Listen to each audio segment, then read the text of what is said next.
Max to max करने हैं, 200 कर सको तो 200 कर लो। जो ये है ना पढ़ने का, देखो बस तुम पढ़ते रहो पढ़ते रहो पढ़ते रहो, उससे सिलेक्शन नहीं होगा। हाँ ये तो है, बहुत सुनने को मिला है कि यार अब तो लास्ट टाइम है, लास्ट 6 मंथ है, लास्ट 4 मंथ मेरे और है। मेरे दोस्तों की तरह जो ऐसे लोग हैं जो कहते हैं कि लास्ट के 6 महीने में पढ़ के एफएमजी निकाल लेंगे, ठीक है, उसी होप में बैठे, तो ये वाला वीडियो उनके लिए कि हाँ भाई लास्ट के 6 महीने पढ़ के भी तुम एफएमजी निकाल सकते हो, ठीक है। मतलब हमेशा सोचते हैं बट ऐसा करेंगे नहीं, स्टार्ट करेंगे धीरे धीरे पढ़ना। बट अगर आपके पास सिर्फ लास्ट के 6 महीने बचे और उसमें पढ़ना, आपको एफएमजी पास करनी है, तो आप कैसे कर सकते हो, उसकी सारी बातें मैंने की इस वीडियो में विथ डॉक्टर त्रिनंदु गुप्ता।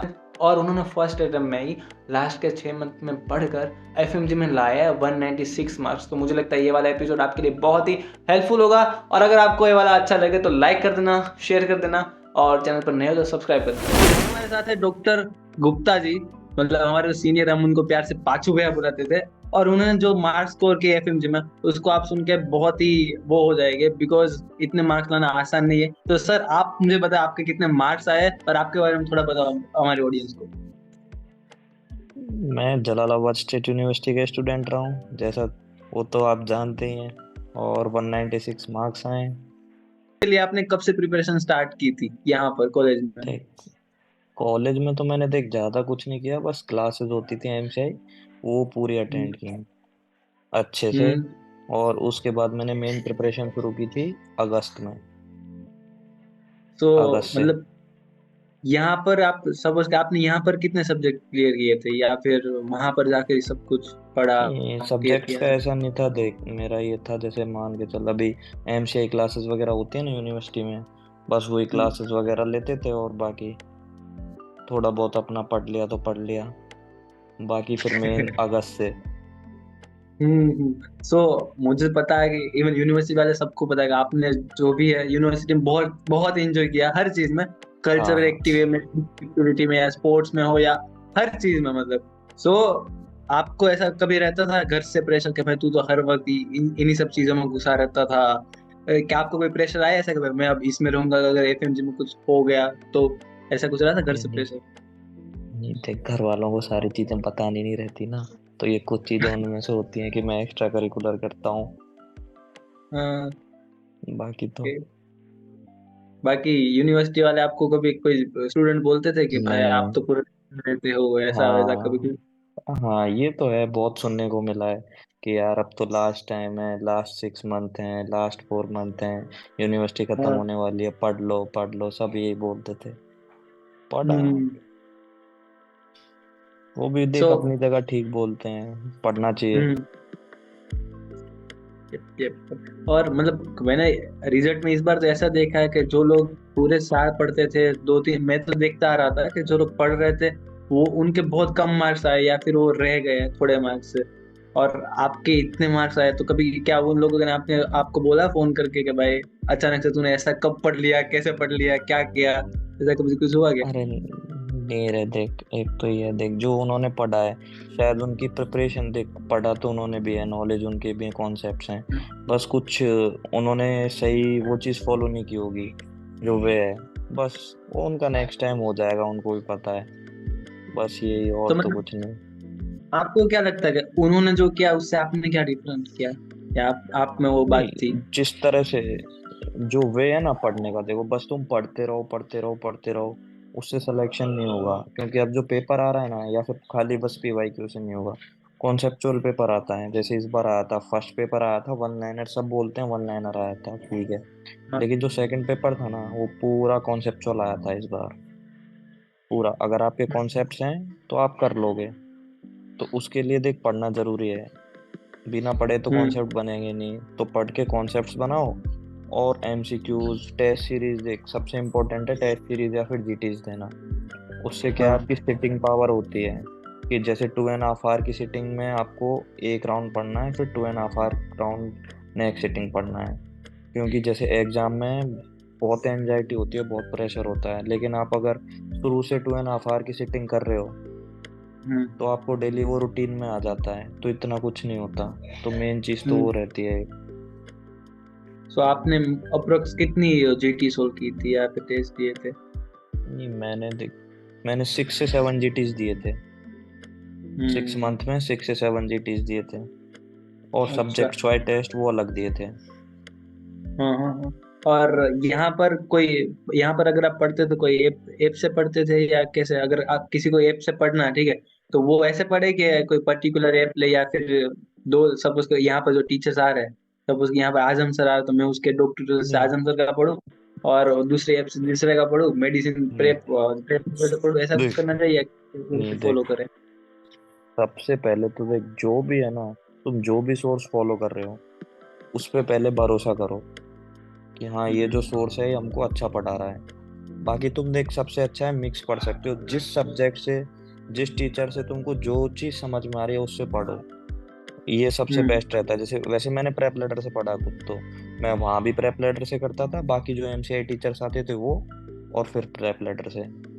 तो अब जैसे मान के चलो आपको कोई सब्जेक्ट किसी टीचर की नहीं आ रही, देख हर किसी की कैचिंग पावर अलग अलग होती है, तो किसी को कुछ समझ में नहीं आया तो दूसरे टीचर पे शिफ्ट कर सकते हो आप। बाकी लेकिन जिस टीचर पे हो शुरू से लास्ट तक उसी पे रहना है, वो चीज़ चेंज नहीं करना। और आपने नोट्स कौन से फॉलो किए थे? आप खुद ने बनाए थे या फिर प्रेप के या नहीं, राइस के कोई? प्रेप के जो रैपिड नोट्स होते हैं बस वही फॉलो किए थे मैंने। कि दिल्ली का क्या सीन है? यहाँ यहाँ से जाके मैंने बात की दो तीन सीनियर से, बोला वो लोग ऐसा बोल रहे हैं यहाँ पर बच्चे 24-24 घंटा पढ़ रहे हैं, पूरी रात लाइब्रेरी में सो रहे हैं। देख, तो हाँ, ऐसा क्या नहीं है उधर का? कैसा माहौल है उधर देखो, का? अब अब आप देखो, 6 साल में अगर आपने पढ़ा नहीं है तो देखो आपको कुछ तो करना पड़ेगा 6 महीने में, पूरे दिन लाइब्रेरी में, ये तो सच है, पूरा दिन लाइब्रेरी में हम्म, निकालना ही पड़ता है। अब उस देख, जैसे अब आप बैठ रहे हो लाइब्रेरी में 12 घंटे, वो मैटर नहीं करता आप 12 घंटे बैठ रहे हो, मैटर ये करता है उस 12 घंटे में आपने किया क्या, 16 घंटे में किया हम्म, क्या, मैटर ये चीज करती है। सो आपने इंडिया जाकर कहीं से कोचिंग ली थी या क्या किया था फिर? नहीं, मैंने सेल्फ स्टडी की थी प्रेप से, सब कुछ हम्म। प्रेप से किया मैंने, एक दो सब्जेक्ट छोड़ के। प्रेप डिवीजन प्रेप का सारा? हाँ, प्रेप का रैपिड, क्योंकि मैंने देख फुल वीडियोस थोड़ी बहुत देख रखी थी तो फिर मैंने उसी को प्रेफर किया। तो यहाँ पर तो आपके एक भी सब्जेक्ट वैसे पूरी नहीं थी ना प्रेप से? नहीं, सब्जेक्ट पूरी थी मेरी प्रेप से, मतलब ऐसे ही थी जैसे अभी कुछ टाइम देख ली एक सब्जेक्ट, मेडिसिन देख ली तो देख ली तो वो होगी बस ऐसे। हाँ। और यहाँ पर जो एफएमजी क्लास हुई थी, उससे कोई हेल्प मिली आपको? आपको लगता है वो हाँ उससे देखो, बहुत? वो बहुत हेल्पफुल रहती हैं, वो लेनी चाहिए। उससे क्या है, आपके हम्म। कॉन्सेप्ट्स रहते हैं, और वहाँ पे टीचर क्या है, फ्री माइंड होके पढ़ाने आते हैं, तो हाँ उनके पास और पूरा टाइम भी रहता है, तो जितनी नॉलेज होती है वो सब दे के जाते हैं, ये नहीं कि कोर्स ही करा रहे हैं, वो बहुत अच्छे से पढ़ा के जाते हैं वहाँ, तो वो क्लासेस लेनी हाँ। चाहिए। और कभी इन 6 महीनों में आप जब इंडिया गए तो कभी डिमोटिवेट फील किया था कि भाई अब तो यार छोड़ना है, बस नहीं हो रहा मेरे से? ऐसा कुछ हुआ था क्या? नहीं, वो तो एक भी दिन नहीं हुआ, क्योंकि बस वो तो था ही कि भाई करना है। उनके लिए कभी कोई कुछ भी ऐसा मोटिवेशन चाहिए तो कुछ, क्या सोर्स आप यूज करते थे देख, मोटिवेशन? मोटिवेशन चाहिए ना तो सबसे अच्छा सोर्स है, अपने घर वालों की तस्वीर रखो सामने, डेली उनको हम्म। देखो, बस। बेस्ट मोटिवेशन वही है कि 6 साल आप इतनी मेहनत करके आ रहे हो बाहर से, आपके पीछे सबसे अच्छा सपोर्ट आपके पेरेंट्स का है, उनकी सोच हाँ। के रोज पढ़ो बस, उनके लिए, अपने लिए नहीं तो उनके लिए तो आपको कुछ करना है। बचपन से सब चीज उन्होंने आपके लिए सेक्रीफाइस की है, तो आप 6 महीने तो हम्म। दे ही सकते हो उनको। Yup yup yup yup. और एक, अगर आपको किसी एक को मेंटर चूज करना है कि भाई ये मेरा मेंटर, इसकी वजह से मैं आज यहाँ पर हूँ, सो कोई कर सकते हो आप चूज? उसके लिए मैं है, और एक और चीज बताना चाहूंगा, जैसे बहुत बार ऐसा होता है, देखो मैं एक चीज बता रहा हूँ, सुबह की सीटिंग बहुत जरूरी है, क्योंकि जो एग्जाम हाँ होता है ना वो 9 9 o'clock से शिफ्टिंग होती है उसकी एग्जाम की, तो बहुत से हाँ बच्चे क्या करते हैं कि रात को पढ़ते हैं सुबह सोते हैं, तो हाँ। एकदम से ना एग्जाम वाले दिन वो रूटीन में नहीं आ पाता, वो बैठे हम्म। रहते हैं लेकिन उनका माइंड वही रहता है, जैसे वो पता है ना रात को माइंड का एक फिक्स होता है क्लॉक साइकिल, हाँ। कि रात को सोना है, अब तुम रात को उठ के पढ़ोगे तो आपकी कैपेसिटी कम हो जाएगी, कैचिंग पावर कम हो जाएगी। वो डेली नाइट हम्म। पर पढ़ते हैं लेकिन नेक्स्ट डे क्या होता है उनका, जैसे एग्जाम होता है तो वो बैठे रहते हैं, लेकिन एक होता है ना कि एक रूटीन में आप 100% दे रहे हो, वो 100% देते हैं लेकिन फिर भी उनकी बॉडी नहीं दे पाती, वो चीज सिटिंग सुबह की करो। लेकिन सबसे बड़ी चीज रहती है इसमें सुबह उठना। हम लोग कितना भी कर लें, सुबह नहीं उठा जाता। तो उसके लिए बस ये सोचो, देखो आपके घर वाले हैं, वो भी तो सुबह उठते हैं ना, उनको कोई काम नहीं है। एक दिन तेरे पापा जस्ट मान के चल, सोच कि पापा बोले कि नहीं मैं नहीं जा रहा काम पे, आज तो छुट्टी कर लेता हूँ, तो क्या होगा। हम्म। तो वो चीज लाओ बस, सबसे अच्छी मोटिवेशन है वो।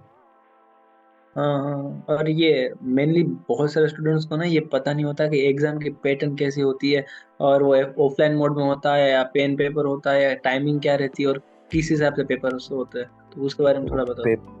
पेपर पूरा सारा की सारा अब ऑनलाइन कर दिया है ना। तुम हाँ अंदर थ्री उसमें शिफ्ट में उसकी चेकिंग होती है एग्जाम के अंदर जाने के लिए। कुछ भी इलेक्ट्रॉनिक्स वगैरह कुछ भी अलाउ नहीं होता, जैसे एवीएन पे एग्जाम होता है ना, सेम हाँ वैसे ही होता है। आपको बस एमसीक्यू टिक करने रहते हैं। वहाँ पे हाँ। 4 ऑप्शंस आते हैं, आप चाहो तो रिव्यू कर सकते हो आप अपने क्वेश्चन को। जैसे आपने कुछ करेक्ट आपको लग रहा है, कंफ्यूजन है, तो रिव्यू कर लो उसको। वहाँ साइड में वो हम्म। ग्रीन और रेड हो जाते हैं। जो आपने हाँ नहीं किए वो रेड रहते हैं, जो कर लिए वो ग्रीन हो जाते हैं। और जो रिव्यू करते हैं तो उस पे शायद वो ब्लू कलर का कर देता है उनको। तो हाँ। बाद में आप चेक कर सकते हो। और वो टाइम वाइज चलता है। हम्म। मतलब दो सिटिंग में एग्जाम होता है। एक इस बार हुआ था हमारा एग्जाम जो था, कि रिपोर्टिंग टाइम होती है आपकी 7 o'clock, हम्म। और 8:30 बजे तक, 8:30 तक गेट क्लोज हो जाता है। आपको एंट्री लेनी ही रहती है उसमें हर हालत में। उसके बाद 9 o'clock से एग्जाम स्टार्ट होता है, 2.5 आवर का। उसके बाद आपको 1 से 2 घंटे का ब्रेक मिलता है। उसके बाद आपका नेक्स्ट एग्जाम शुरू होता है 2 o'clock से। उसके लिए एंट्री ओके। बंद हो जाती है 1:30 पे। फिर वो 2 से 4:30 तक एग्जाम होता है। ओके। और इसमें क्या पहले पहले जो पहला जो पेपर होता है उसमें क्या क्या रहता है, और दूसरे में क्या क्या रहता है, या हर सर साल बदलता रहता है ये सब? कहने के लिए तो देख, ऐसे होता है, पहला क्लिनिकल नॉन क्लिनिकल सब्जेक्ट्स का, दूसरा क्लिनिकल्स हम्म। का, लेकिन इस बार सब मिक्स आया था। हाँ। फर्स्ट पेपर में भी पीएसएम आई थी, सेकंड में भी आई थी। फर्स्ट में ऑफ तो आई थी, सेकंड में भी आई थी। सब मिक्स पैटर्न आया था इस बार। अच्छा, और सब बोल रहे थे इस बार का हार्ड पेपर निकला था, तो आपको कौन सा हार्ड लगा, पहला वाला या दूसरा वाला? नहीं, पेपर दोनों ही हार्ड थे इस बार। पेपर हार्ड नहीं था, जो ऑप्शंस थे ना वो बहुत टफ थे चूज करने के लिए। कि अगर आपको हाँ। आंसर भी पता है ना, तो आपको बहुत सोच के आंसर लगाना पड़ेगा। बहुत कंफ्यूजिंग ऑप्शंस दिए थे इस बार। हम्म। मैंने जो बोला, मैंने अगस्त से प्रिपरेशन स्टार्ट की थी, ठीक है, तो आपने रैपिड रिवीजन में मेनली, सारे सब्जेक्ट पढ़ा था या कुछ बाकी रह गया था? हाँ। नहीं नहीं नहीं, सारे सब्जेक्ट। उसमें मैंने कुछ नहीं छोड़ा, सारे सब्जेक्ट्स किए थे रैपिड में। 19 और सब्जेक्ट्स, 19। और उसमें कितना टाइम लगा था 90 सब्जेक्ट करने में? देख 19 सब्जेक्ट्स कैसे है। अब आप देखो, पहला रिवीजन कर रहे हो तो 2 महीने, 2.5 महीने, 3 महीने तक ले सकते हो, अगर हाँ। फर्स्ट टाइम ही है आपका तो मेरा शायद, हाँ, पहले रिवीजन में 2-2.5 महीने लगे थे। उसके बाद फिर हम्म। सेकंड रिवीजन में कम टाइम लगता है, सेकंड रिवीजन में 1 महीना लगा था। थर्ड रिवीजन में और कम टाइम लगा था, 20 दिन कुछ। फिर फोर्थ रिवीजन में शायद 15 दिन कुछ लगे थे, 13-15 दिन। फिर जो मैंने लास्ट फोर्थ रिवीजन किया था वो 7 से 8 दिन में किया था, और एग्जाम से रिवीजन पहले सर? मैं। हाँ, हाँ जैसे हाँ। 20th को पेपर था ना, तो मैंने फोर्थ रिवीजन शायद शुरू किया था 11th को, और 19 से पहले खत्म कर लिया था वो मैंने। हम्म। हम्म, सो उसके लाइक आप रिवीजन करते करते टाइम में एमसीक्यू सॉल्व करते थे उसी दिन पर, या हाँ उसी दिन देख, नोट से भी? एमसीक्यू बहुत जरूरी है। पर डे ये हम्म। समझ लो, आपको 100 से 150 जितने हो जाएं, मैक्स टू मैक्स करने हैं। 200 कर सको तो 200 कर लो। मेरा डेली हम्म। फिक्स था, जब अगस्त में गया था तभी से फिक्स है, 150 से 200। एक भी दिन ऐसा हम्म। नहीं गया मैंने 150 एमसीक्यू नहीं किए। जूनियर को क्या बोलना चाहोगे, लाइक मेरे जैसे है, या फिर वो जो फोर्थ ईयर में फिफ्थ ईयर में, उसने अब तक कुछ पढ़ा ही नहीं है, सिर्फ जेसीटी में रहा है, गाने गाए हैं, डांस किया है, उन्होंने कुछ नहीं किया है? It's never late, start early. बस, अब अभी तक नहीं किया ना, अब शुरू कर दे। आज जैसे मैं हम्म। आज वीडियो देखी, आज मोटिवेशन हुआ, आज से शुरू कर दे। हम्म। कभी भी लेट नहीं होता, कभी भी जहाँ से लेट नहीं स्टार्ट। होता। और बाकी कुछ मोटिवेशन देना चाहते हो? जूनियर्स को? मुझे तो पता है आपको मेरा कोई जरूरत नहीं पड़ा, आपको कोई जरूरत नहीं पड़ी मोटिवेशन। मेरे को जरूरत इसलिए नहीं पड़ी भाई, पीएमटी का मैंने देख रखा सीन, फेल होने के बाद क्या होता है भाई, मेरे को दोबारा हाँ। नहीं झेलना था, तो बस खत्म कहानी। मोटिवेशन का तो कुछ ऐसा है नहीं, देखो आपने 6 साल, ये समझ लो, अगर एग्जाम क्लियर नहीं किया तो आपके 6 साल वो वेस्ट ही माने जाएंगे। आप हम्म। 12th पास हो। एक टीचर हैं, एक सर हैं पारस जामवाल, वो यही बोलते हाँ। हैं कि मार्केट में भुट्टा मिलता है, बाहर भुट्टा मिलता है 10 रुपए का, वही भुट्टा हाँ। सीखने के बाद मिलता है 20 रुपए का। हम्म। अब आप देख लो आपको आपकी वैल्यू क्या करनी है। हम्म। और मुझे मुझे पता है, आप आपको तो मोटिवेशन की जरूरत थी ही नहीं। और मैंने जब तक जहां तक आप लोगों को देखा, आप लोग पूरे दिन एकदम खुश रहते थे, सबको खुश रखते भी थे। आपके सारे जूनियर्स को, हम आपके साथ जब भी रहते थे, सबको खुश रखा है। सो सबकी दुआएं तो आपके साथ थी।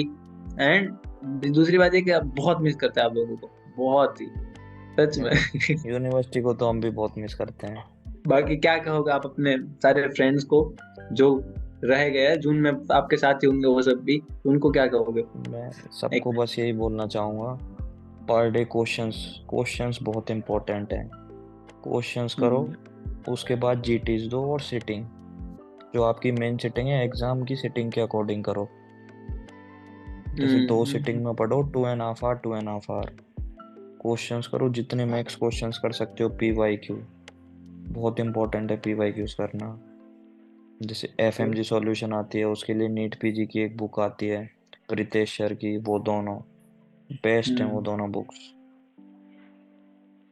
ओके। और आप लाइक एक साथ आप एक दिन में कितना घंटा पढ़ते थे, ऐसा कुछ था नहीं ऐसा डिसाइडेड? कुछ नहीं है, जैसे हम सुबह उठते थे, फ्रेश फ्रेश होके सीधे लाइब्रेरी पहुंच जाते थे।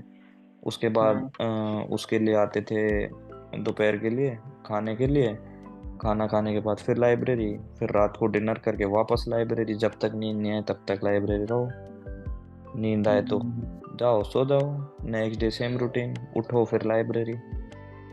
हाँ हाँ। आप भी दिल्ली में रहते थे क्या? हाँ दिल्ली। सो ऐसा तो नहीं है ना कि भाई दिल्ली में रहना है तो कुछ कोचिंग ज्वाइन करो तो ही रहना है, ऐसा करके? नहीं ऐसा कोई ज़रूरी नहीं है, देख कोचिंग ज़रूरी, हम्म। कोचिंग ज्वाइन करना अगर आपको खुद पे कॉन्फिडेंस है और आप सिटिंग कर सकते हो कि हाँ, हाँ। पर हाँ देखो जी, कोचिंग में ये फ़ायदा रहता है, आपको थोड़ा गाइडेंस मिल जाती है। एक तो हम्म। कि कहाँ कैसे करना है, कितनी सब्जेक्ट करनी है। जैसे कुछ शॉर्ट सब्जेक्ट्स होती हैं, जैसे ऑर्थो हुई, डर्मा हुई, अब ये नहीं है ना इनको भी आप पढ़ोगे, इनसे 3 3 4 4 क्वेश्चंस आते हैं, 5 5 आते हैं, तो उसके लिए आप पूरी सब्जेक्ट नहीं पढ़ोगे ना, कहाँ आपको मेन फोकस करना है, ये गाइडेंस आपको कोचिंग वाले दे देते हैं। अब चाहो हम्म। तो आप ये गाइडेंस यूट्यूब से भी ले सकते हो, बहुत सारे टीचर्स बताते हैं, तो आपके ऊपर है। अगर आप सो सिटिंग कर सकते हो 8 से 9 आवर्स की, तो कोई ज़रूरत नहीं है कोचिंग की। तो आप क्या सजेस्ट करोगे कि सपोज का आपने कोचिंग ज्वाइन की हो तो आपको फायदा होता है, या आपको क्या लगता है? देख कोचिंग, कोचिंग और टीचर्स का देखो आपकी सक्सेस में बहुत बड़ा हाथ होता है, लेकिन मेनली आपकी सेल्फ स्टडी है। कोचिंग से आने के बाद भी आपको खुद ही पढ़ना है। बस ये है कोचिंग से थोड़ा वो हो जाता है, आसानी हो जाती है। जैसे आपका कोई डाउट है या कुछ है तो आप डायरेक्ट टीचर से जाके पूछ लो। बस हम्म। वो सेल्फ करने में ये नहीं रहता, आपको पूछना पड़ता है इधर उधर या देखना पड़ता है खुद ही। बस ये है, तो वहाँ पे कोचिंग बेनिफिशियल है। सो सर एक फाइनल वन लाइनर जो आप जूनियर्स को कहोगे कि भाई ये करो तो ही आप एग्जाम पास कर सकोगे, वो क्या होगा? 5 year NEET PG plus FMG PYQs and GTs, hmm. बस और कुछ नहीं। मुझे आपसे एक सीखने को मिला कि भाई कभी भी स्टार्ट करो, कुछ लेट तो है ही नहीं, आप कर लोगे। सो बस इसी के साथ पॉडकास्ट को एंड करते हैं। बहुत ही मजा आया, एंड आई एम श्योर कि आप लोग, आपसे बहुत लोग कुछ सीखने को मिलेगा। और भैया वंस अगेन हम बहुत मिस करते हैं आपको। यार मिस तो मैं भी करता हूँ बहुत। कोई ना। Thank you, thank you.